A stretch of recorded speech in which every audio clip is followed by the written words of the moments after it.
박경리의 문학은 전반적으로 인간의 존엄과 소외 문제, 낭만적 사랑에서 생명사상으로의 흐름이 그 기저를 이루고 있다. 그 생명사상이 종합적으로 드러난 작품이 바로 토지이다. 박경리에 의하면 존엄성은 바로 자기 스스로가 자신의 가장 숭고한 것을 지키는 것인데, 박경리는 그의 작품에서 이 존엄성을 지키는 것이 생명 본능 이상으로 중요한 것임을 시사하고 있다. 토지의 주인공 서인은 바로 이 존엄성을 지키려는 가장 강한 의지의 인물로 등장한다.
출생 전 진단은 임신 중절로 가기 쉽다는 것이 가장 일반적이면서도 강력한 비판입니다. 그럼에도 이에 대한 욕구는 제어하기 어려운 게 현실입니다. 이에 대한 재반 문제를 알아봅니다.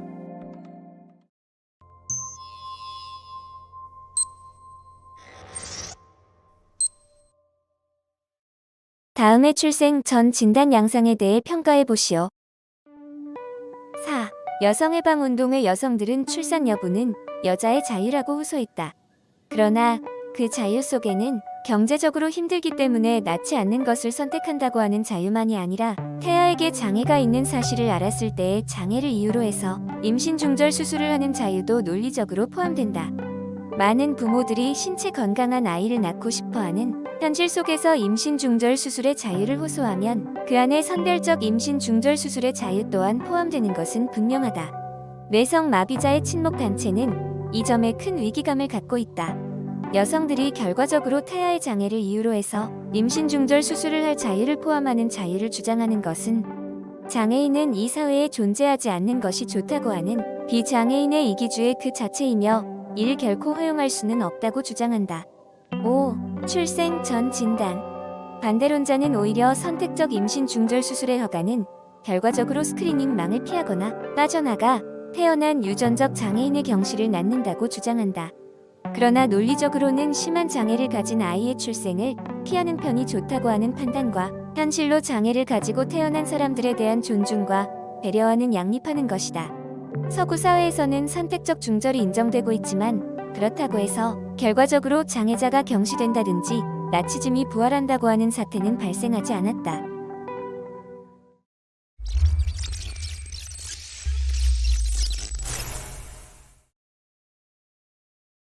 사는 출생 전 진단에 대한 임신 중절 수술은 장애자는 이 세상에 없는 편이 좋다는 이기적인 주장이라는 뇌성마비자 친목단체의 소리를 소개하고 있습니다.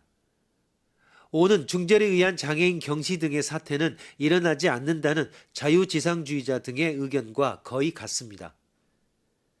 자기결정은 가정 환경이나 사회로부터 독립해 추상적 개념으로서는 존재할 수는 있어도 실제로서는 존재할 수 없습니다.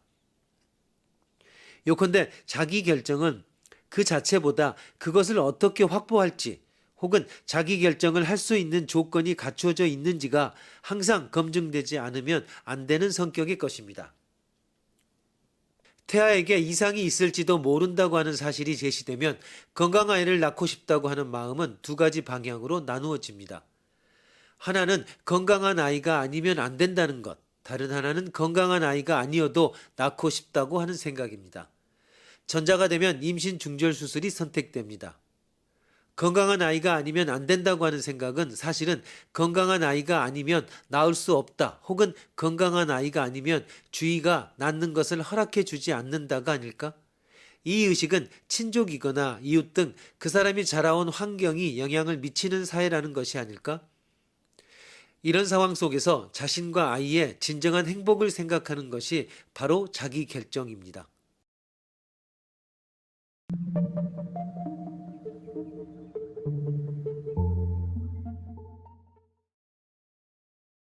지난 세기의 과학이 궁핍에 의한 비인간화를 해소하는 데 도움을 주었다면 이 시대의 과학에서 사람들은 과잉에 의한 비인간화 위협을 느끼고 있습니다.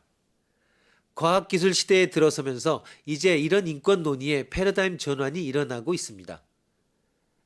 과학적 진보보다는 과학의 위험으로부터 우리의 몸과 사회 환경을 보호해야 한다는 쪽으로, 평화와 인류 복지를 위한 연구자의 자유 보장보다는 재앙을 방지하기 위한 과학 연구의 윤리와 의무를 강조하는 쪽으로 변화하고 있습니다. 과학기술의 적용에 따른 인권 문제의 논의는 전통적인 시각과는 여러 면에서 차이가 있습니다. 첫째, 새로이 제기되는 인권 이슈는 대부분 과학 연구 및 발전이라는 관심사와 연관되어 있습니다.